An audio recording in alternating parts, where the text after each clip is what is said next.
What do you think the most important passage in the New Testament is? I'm not talking about your favorite, but the most important. Some people might pick the very famous John 3:16, "For God so loved the world" passage. Others might say it's the affirmation in 1 John that God is love.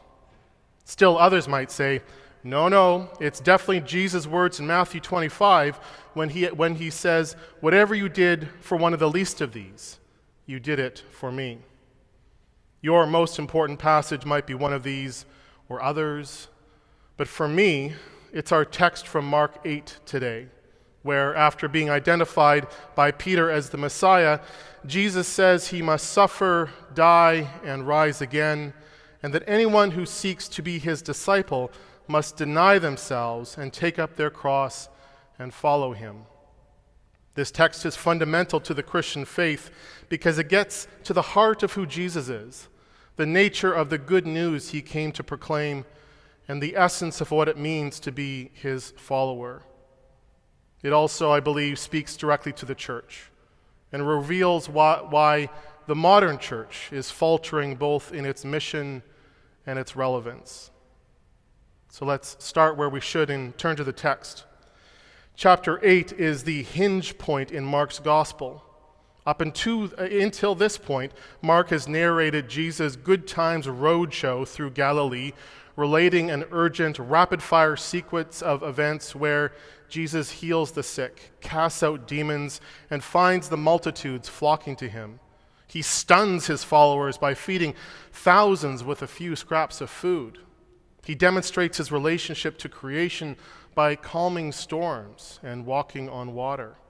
He stands up to rigid religious legalism and reaches out across barriers of clan and tradition, all the while teaching and telling stories, communicating his message using words that, as Kahil Gibran says, would carry his listeners into their simpler selves and into the ancient of their days.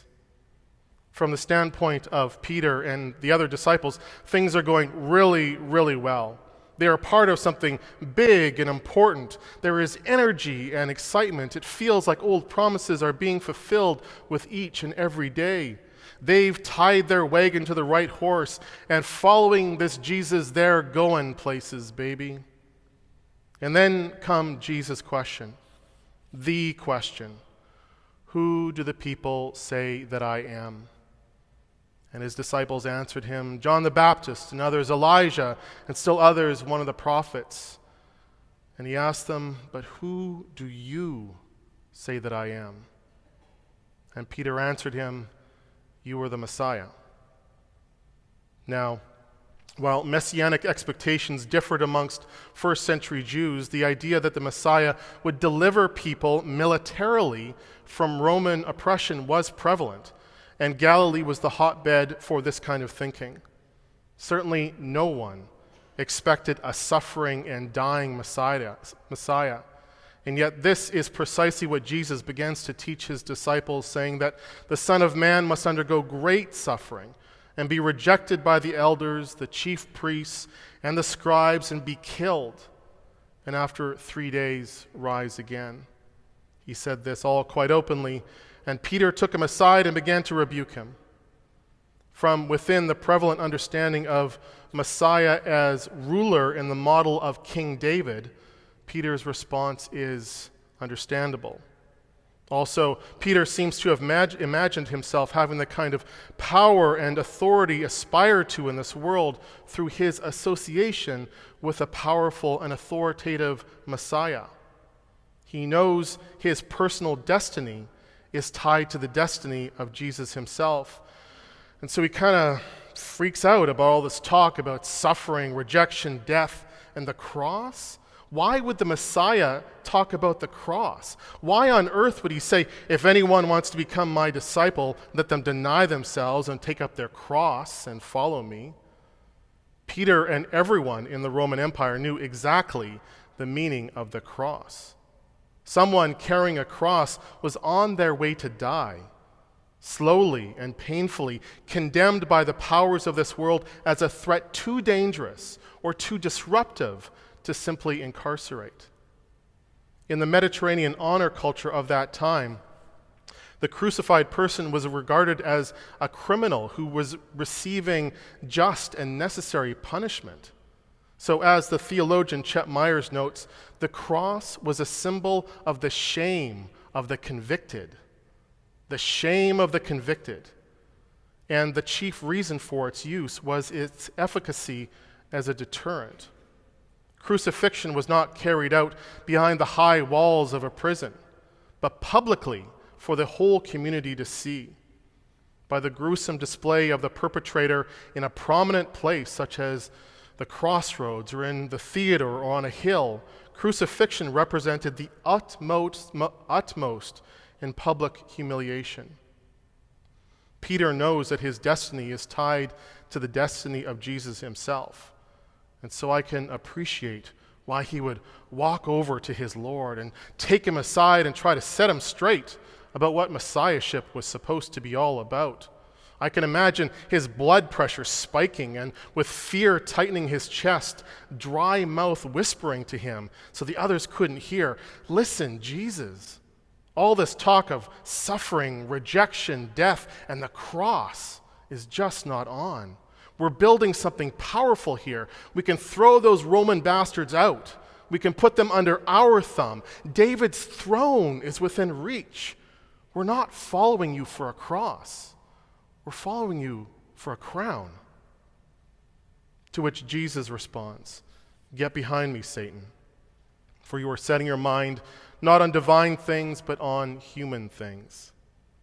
And he also says, "Those who are ashamed of me and of my words in this adulterous and sinful generation, of them the Son of Man will also be ashamed when he comes in his glory of his Father and with the holy angels." Those who are ashamed of me and of my words. In my former life before being ordained, I did marketing and communications for not-for-profit organizations. While I was in seminary, I was asked by different groups to run workshops for churches based on my experience in other sectors. I initially wanted to call them what they were, which were workshops on Christian evangelism, but I was advised that the E word might freak people out and no one would come, so I called the sessions the Theology of Church Communications. They were quite popular. We talked about strategy and branding and social media and various communications channels, and also leaning into the language of professional marketing, what the unique selling proposition of church is. Essentially, what makes church special, how it fills a need that can't be filled anywhere else. And about this, I would say, and I've used variations of this line in this pulpit more than once, that while the church does social justice, it is not Amnesty International. It is engaged in service, but it is not the Rotary Club. It brings people together in community, but it is definitely not a social club. We are the church of Jesus Christ. He is our unique selling proposition, and as his church, he must be the content and exemplar of Christian communications, meaning we should speak of Jesus and, to the best of our abilities, speak like Jesus. Into this modern, complicated world, we should speak about the one and like the one who could carry his listeners into their simpler selves and into the ancient of their days. Christ is the one who gives the church relevance and embodies our mission of self-giving love. Now, after one of these communication workshops, a minister came up to me and pulled me aside and, a bit freaked out, said, "All this talk of Jesus, there's no way I could talk about him like you're recommending. I would be terrified of scaring people away.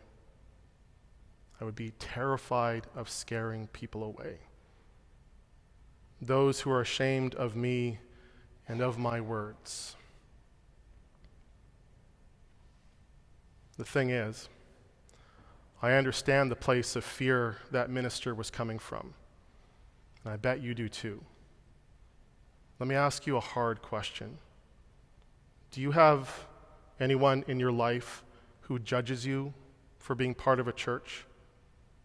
Or someone you fear would judge you if they found out where you were right now?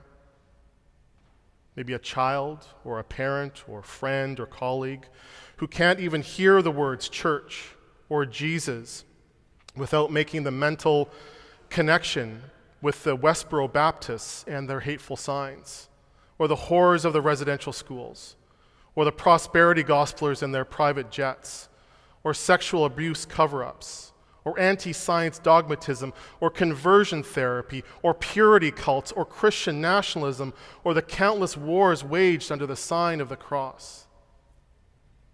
There is a lot to be ashamed of in the church's history. And even now, because of how some Christians speak or act, there can be a stigma, even a shame that comes by being painted with the same brush. There is an understandable hesitancy of being associated with Jesus because of what has been done in his name.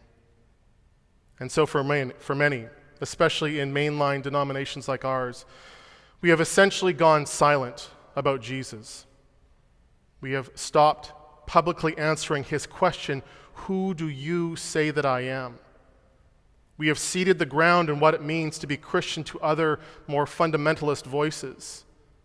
And when our personal respectability is threatened, we deny the Messiah because, like Peter, we don't want to carry a cross of shame.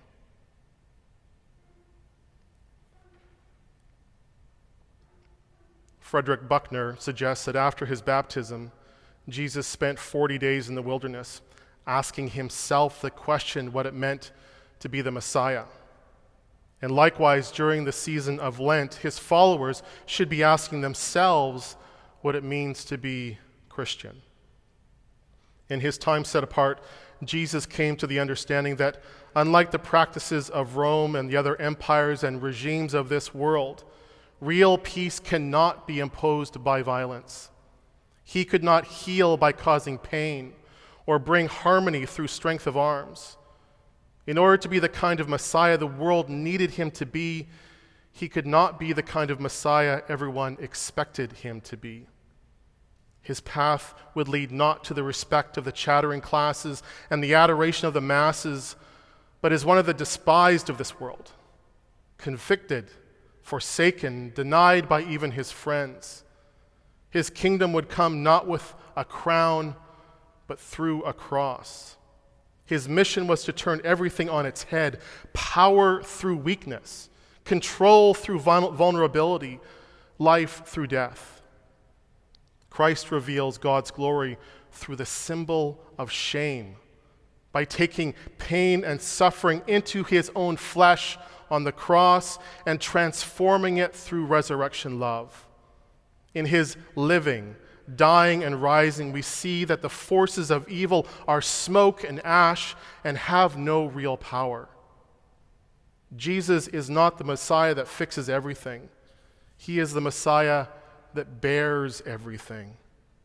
In him, God bears the sin, grief, and suffering of the world. His resurrection is the promise that nothing separates us from the love of God, a love so deep and so vast and so complete that death itself is forced to turn away in shame.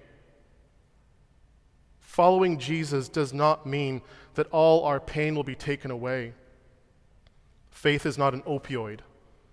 It is a promise that we do not have to bear our burdens alone. A promise that our destinies are tied to the destiny of Jesus himself, and that the risen one still lives. He lives amongst us whenever we gather and act and speak in his name. And so in these weeks of our Lenten journey, I invite you to think deeply what it means to be his follower, what it means to be a Christian in this time when it is not expected or easy to do so. Might there be ways to turn a fear of judgment on its head and share your understandings of faith with others? Might there be ways to talk about Jesus and to the best of our abilities talk like Jesus, who never used words to dominate, only to invite, and to carry his listeners into their simpler selves and into the ancient of their days. In these modern, complicated times, might that not sound like good news? In these days defined by division and self-centeredness, should we not be looking for a different way defined by togetherness and self-giving love? So maybe, just maybe, it is time to set down the burden of shame and to take up the cross and to truly, truly follow the Messiah.